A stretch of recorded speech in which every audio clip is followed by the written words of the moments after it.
This is Bryan Rudnick coming to you live from the Rally for the Republic headquarters on June 10th, 2024, and I thank you for tuning in once again. Today's exciting episode will focus on Joe Biden in Europe, the great news out of Israel, what to do next, and of course the two topics we'll cover almost every episode, the 2024 election and the judiciary. This is a battle cry for the American way of life and a relentless pursuit of truth and justice. It comes from a voice with unmatched experience and unyielding resolve. Join us as we dissect current events and tip the scales in your favor. This is Rally for the Republic with your host, Bryan Rudnick. Again, this is Bryan Rudnick coming to you live from the Rally for the Republic headquarters. Thank you for tuning in. Today, we'll start with Joe Biden in France, Normandy. He gave a speech on Friday. Don't know if you watched it, heard anything about it, but let's start with this premise. And I can tell you from having worked on presidential campaigns, when the president of the United States is overseas, you don't bash him. We don't attack him. No matter how stupid he is, we don't. But that never stopped the left, and it never stopped Joe Biden. So here he is.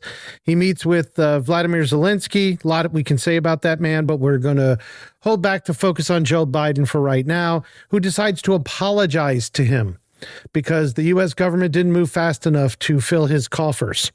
I'm sure you all know that it is not the entire position of the United States government to support Ukraine. So Joe Biden publicly admonishing the Congress, attacking fellow Americans, not exactly what we want to see from our president on the world stage. Yet somehow the liberal media gives him a hard pass. So he gives a speech. He remembers to walk and not stumble and all sorts of other things while he's over there in France. Obviously can't keep up with the rest of the world at the pace he's at, but he gives this speech and he talks about American democracy asks the hardest things of us, to believe that we're part of something bigger than ourselves. So democracy begins with each of us. There's something to be said for that. Democracy begins with each of us. Might be the only smart thing that ever came out of the man's mouth. Good thing he has a speechwriter. But let's talk about that. If you are a patriot, if you are a liberty-loving American, if you believe in the concept of American exceptionalism and the American dream, that means you've got to actively work to make sure that we continue to keep this country a republic, as Benjamin Franklin reminded us. And again, why I've named the show accordingly. So Joe Biden gives that speech and he keeps talking about why would any American want to do anything but stand up to Vladimir Putin and his aggression here against Europe and the vanquish hateful ideologies of today. Let's face it, we know he's not just talking about Putin, and he's probably not talking about Hamas. He's talking about people like you who listen to this show, who cherish freedom, who cherish your personal liberty, who refuse to succumb for Joe Biden's new policies on your light bulbs. Yeah, we've got an American president and his EPA once again coming for your light bulbs. This will be the ballot issue. The ballot test will not be abortion, not be the life issue. It's still going to be the economy. It's still going to be inflation. It's still going to be the border. How do we keep our nation secure? But now, as part of the Democratic Party's attempts to control your lives, control everything about what you do, what you say, how they'll censor it, how they'll tax you to high hell, and they'll make you spend not just for endless wars, but for illegal aliens to live in expensive hotels in New York City, and how they'll allow them to drain the public work systems so that your children get nothing but some illegal alien along the border with their fentanyl and their sex trafficking and who knows whatever else. And of course, diseases that haven't been cured in other countries, but have been for years here. The next most important issue will be to tell you what light bulbs to have in your home. Remember, we had the gas stoves, we've had pizza ovens, but light bulbs. Last year, they talked about it. They've been pushing significant leaps in energy that will double the price of bulbs and eliminate your lighting choices for consumers. Eliminate choices. Well, isn't that fancy word for Democrats? They want to eliminate choices. They want to tell you what to do. They want to control you. And the article I've just read goes on and on and on about what the Department of Energy and the EPA thinks is best for you, the American, who in July of 2028 will triple the lumens, and your current lumens are 45 to 120, like you're going to care. But it will, over the 30 years from now, you, the American public, are estimated to save $27 billion. This is according to the administration that brought you Chinese electric vehicles. Do I really need to say more? You're going to save money, and then they'll be able to tax you some more. That's the goal. Let's face it, control you. And they're going to take steps to force appliance makers to improve energy efficiency in stoves, refrigerators, gas furnaces, microwaves, air purifiers, ceiling fans, washers and dryers, anything you own in your home. Brought to you by Uncle Sam's Control. So they can listen in on conversations, probably. So they can decide whether or not you're personally responsible for violating their green new energy policies. So when you're talking to your friends about the 2024 election, and we're going to talk more about this after the break, remember the government's attempts to control you, starting with your light bulbs and then your refrigerators and then your microwaves. Yes, this is all part of Joe Biden's plan. You are listening to Rally for the Republic with your host, Bryan Rudnick. Bryan Rudnick, Rally for the Republic, back here to finish talking about Joe Biden in Europe last week. So we've got a president of the United States. He's over there. He's kissing ass all over France. He's kissing ass to every European leader he could find. He's apologizing to the president of Ukraine. I'm sorry my hardworking Americans couldn't just kick money over to you sooner. I know Hunter and you had a deal, and I get my 10%, so just remember that because he's the big guy. And that's how we're apparently keeping democracy alive in the Ukraine and Europe, because Joe Biden gets his 10%. But this whole notion of America first, let's face it, he doesn't know anything about it, couldn't care less. He's happy to bash his fellow Americans. But let's get talking about other people he likes to bash. The great nation of Israel and Prime Minister Benjamin Netanyahu, who, after many plans, were able to rescue more hostages this past weekend. Thank God. How wonderful. And we've got something like 116 left to go, but there's Anthony Blinken. He's over there. And yeah, he's going to tell Hamas, get in the ceasefire. Let's go. It's been over 248 days. Let's get the 116 back to where they belong.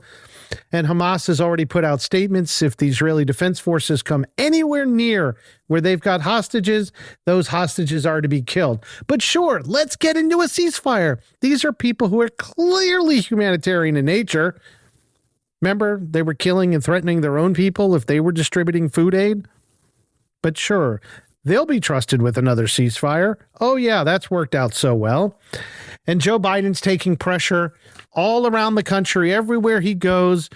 If he's not busy attacking Donald Trump, he's got to deal with leftists all around the country, from the Muslims in Michigan who are telling him to be nicer to terrorists in Gaza, to now the NAACP, who's put out a statement just a few days ago that they've taken their own poll, and 24% of black voters identified the Israel-Hamas war as quote-unquote extremely important ahead of the election. And you go down, and they're very concerned that their young voters in black America are raising lots of questions about tax dollars being used to harm civilians. See, the left has done a masterful job. They lied to us about BLM and the George Floyd killing and all sorts of other nonsense, and now they've got us thinking we were never indoctrinating your children. We were never trying to force your children to have gender transition surgeries. But, we're just going to change the laws to make it easy so everybody can have a pronoun. And we've aligned ourselves with these terrorists in Hamas, thanks to our friends AOC and Ilhan Omar and Rashida Tlaib and all her relatives who live in the Gaza. And they have convinced these peace-loving children at Columbia University and others like them around the country, go be anti-Semitic, it's okay. So what if you look like Adolf Hitler? You're protecting civilians in Gaza. What about the civilians in Israel, people? Wake up. Do you really think, hey, Mr. NAACP leadership, that Joe Biden and these leftists who are helping Hamas care about Black America? Do they really care about the hood? Or do you think they would have done something by now? Do you think they would have helped young Black Americans? Joe Biden had no problem referring to these kids in 1994, these young Black men. He called them super predators, putting it mildly. He was happy to put more young Black men in jail in 1994 when he championed the crime bill. But sure, he cares about you.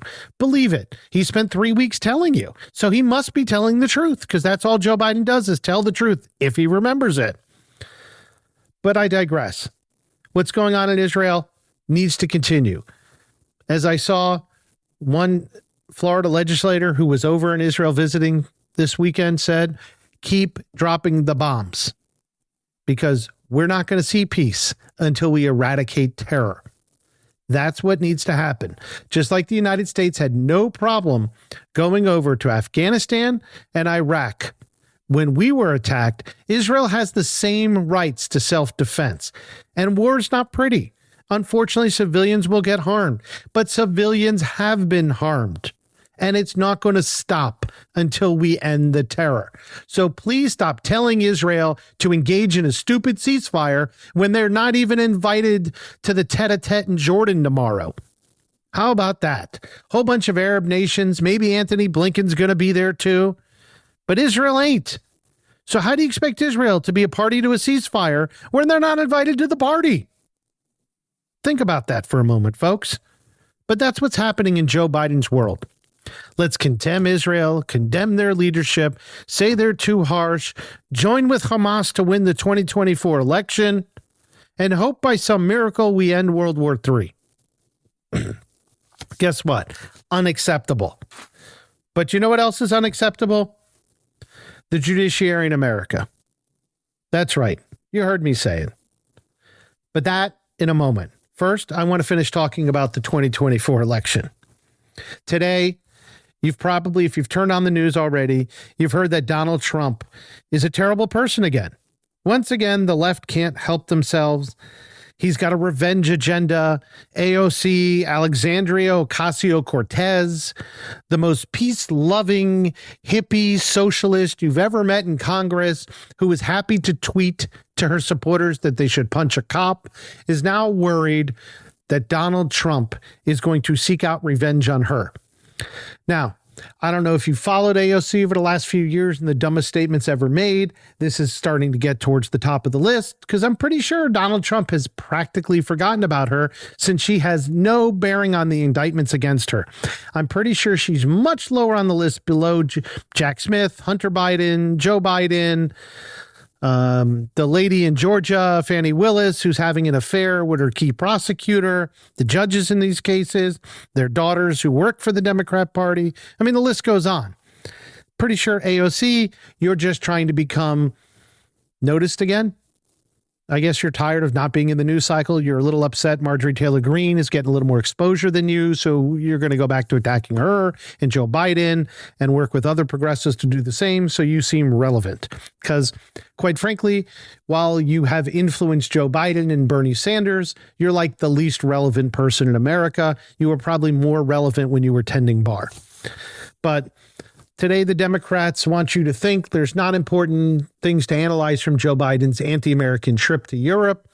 Instead, we should worry that he's meeting with a probation officer. And how can you, as an American citizen, elect a man who's a convicted felon sitting with a probation officer and he might be in jail at the time of the election? Well, do you really want us to go into that? Because the reality is it's a crock of shit. Joe Biden, the big guy with his 10%, there can't be anybody in our government more corrupt, who understands the levers of government and probably forgotten more than Joe Biden. And he's made sure to get the inside track on every deal he needs. How do you think he stuck around so long? What do you think he had to do to convince the Democratic Party that he should come out of retirement, having made millions upon millions of dollars from serving in the United States Senate, that didn't even make $200,000 a year, but he comes out with beachfront homes and mansions in Wilmington and 1970-something Corvettes that he uses to block the classified files in his garage? But this guy's got money like there's no tomorrow. Clearly, he is nothing more than just a good public servant who took the train to D.C. every single day, and the conductor who ran that train has been public and mentioned and said, this guy's got a lot of screws loose. So the left wants you to think that Donald Trump is going to take away your rights to kill babies. Kamala Harris is back on the campaign trail, and she too is attacking Donald Trump on the issue, along with Byron Donalds, a great congressman from Southwest Florida, the Naples area, because he made comments about the Democratic Party reverting back to Jim Crow. And she is just terribly offended, and she's standing up for Black America's rights, just like she did when she threw all those black men in jail and when she was a prosecutor in California, because now she's everybody's champion.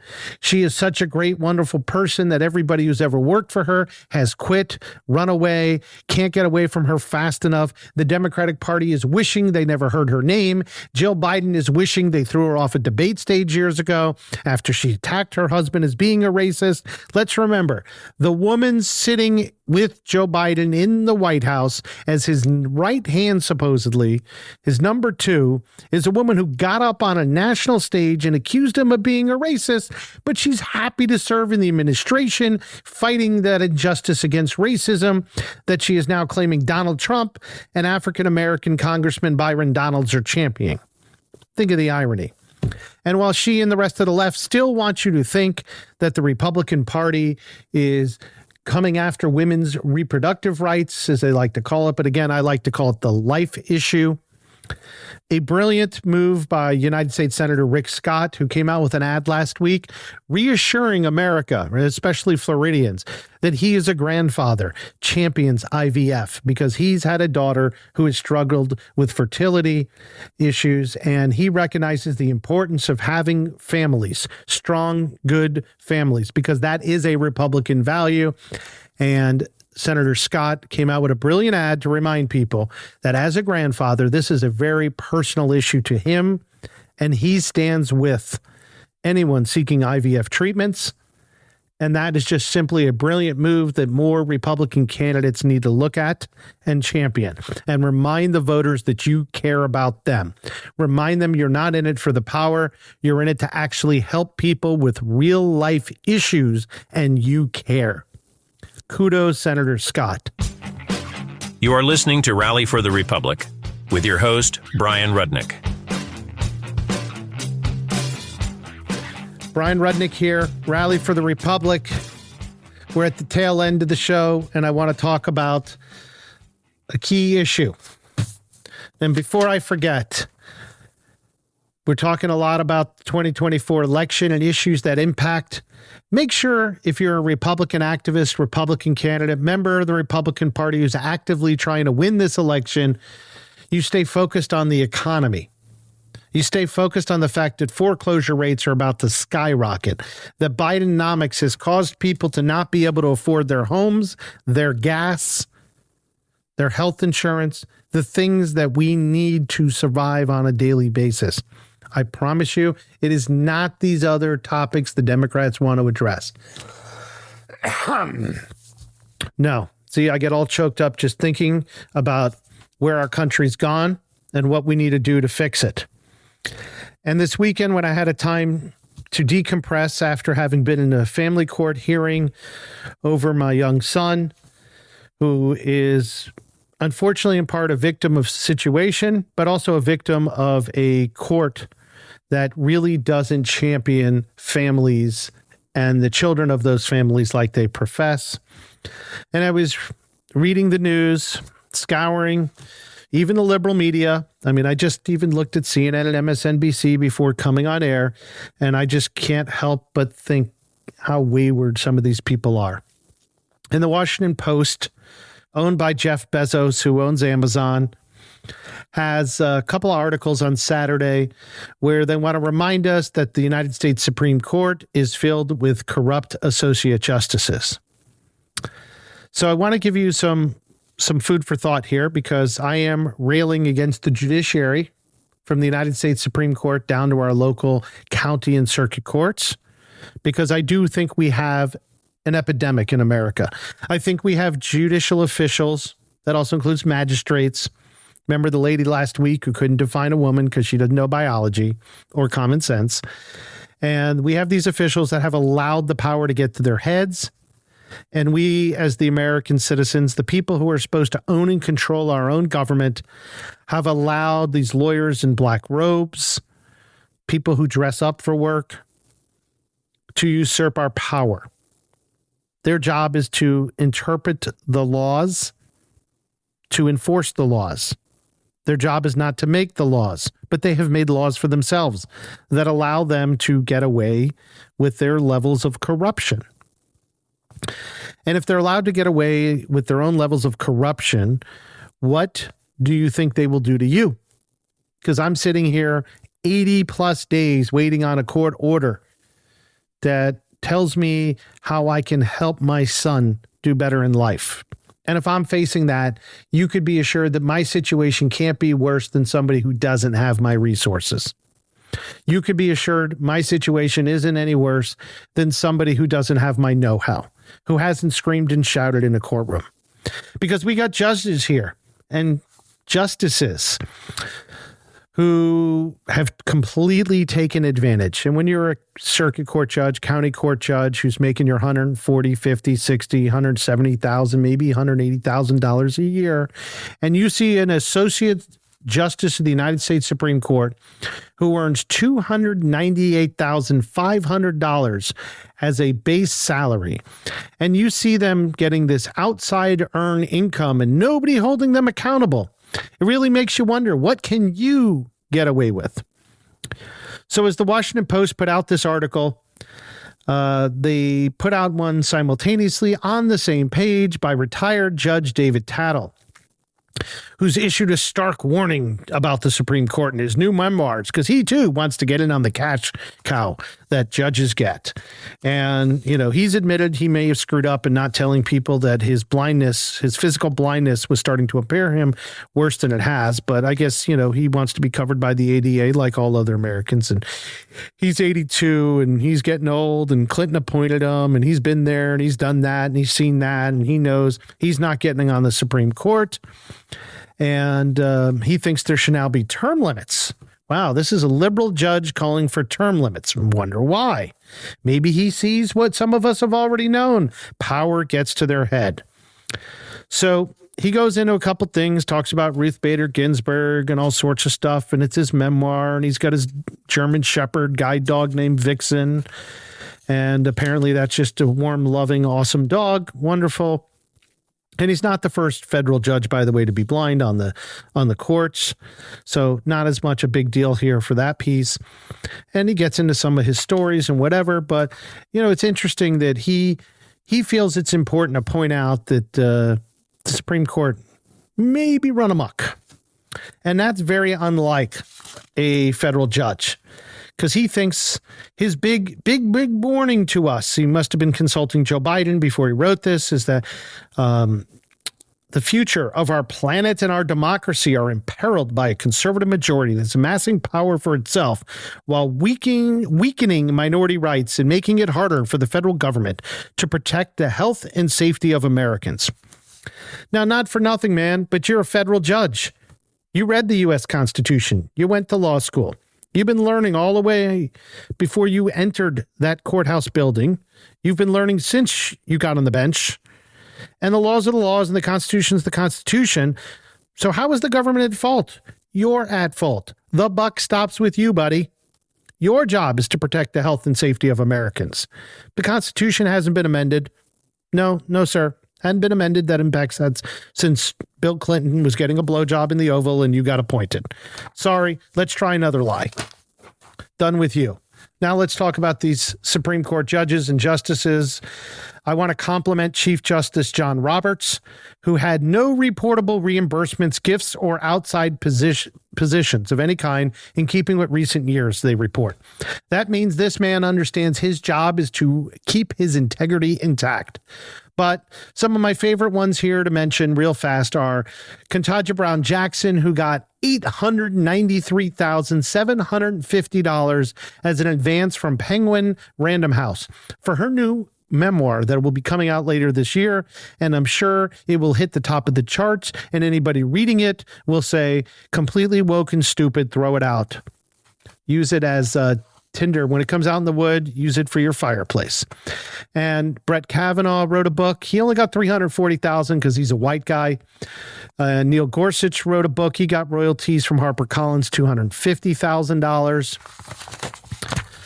And in keeping with past traditions, members of the Supreme Court apparently have no problem taking bribes and gifts. So Ketanji Brown Jackson, with her nearly $300,000 in salary and nearly $1 million in book advance, had to receive 4 tickets worth $4,000 for her to attend the Beyonce concert, along with $12,500 of artwork to display in her chambers. And when they asked her spokeswoman about the tickets, Justice Jackson, quote unquote, is crazy in love with Beyonce's music. Who isn't? I don't care. She is a associate justice of the United States Supreme Court, and I'd appreciate it if she acted like integrity. Thank you. That's what I care about. And I do care about the fact that so many of them, from Sonia Sotomayor to our newest justices are, teaching at colleges and getting reimbursed for their travel. I mean, Sonia Sotomayor, aside from like $90,000 she got from a book, she did a $1,900 voiceover. But Justice Amy Coney Barrett and Gorsuch, they're getting $15,000 to $30,000 to teach either at Notre Dame or Virginia's George Mason University. Meager amounts of money. Pretty sure they're not being bribed for that kind of money. But there is stuff out there influencing our Supreme Court justices. And if it's happening at the Supreme Court level, what do you think's happening at your local courts? If the Supreme Court can do it, it'll happen in your local courts. Remember that. Stay on top of these judges and justices. Let's keep in mind they are human beings who may be susceptible to doing the wrong things. And because they wear a black robe, doesn't mean you should let them fool you. So before I sign off for today, let's do a quick conclusion of the day. What's going on this early in the day? It's almost lunchtime. Israel succeeding at rescuing hostages with 116 left to go, and Joe Biden needs to just get out of their way. He's a bumbling idiot who doesn't believe in America first, and that's part of the reason he wants to control your lives and get fancy new expensive light bulbs in your house that apparently are going to save you 30 years from now. Because clearly when you can't afford your groceries or those new light bulbs, he wants you to have them. Remember, as conservatives, liberty-loving Americans, we need to stay true to our values, the Constitution, the reason we have a republic, and the reason we are not going to let the left take it from us. So please join me in continuing to fight back, and I look forward to talking with you later in the week. Thank you to those who spent time downloading and listening to Rally for the Republic over the last few days. I look forward to our next meeting. Thank you for joining us on Rally for the Republic, where we are fighting for America's future. Visit 1776coalition.com. Rally for the Republic podcast is available on Spotify, Amazon, Apple, and Google Podcasts. Don't forget to like, subscribe, and download. Join Bryan Rudnick next time as we continue to fight for the American way of life and challenge the hypocrisy. This is Rally for the Republic.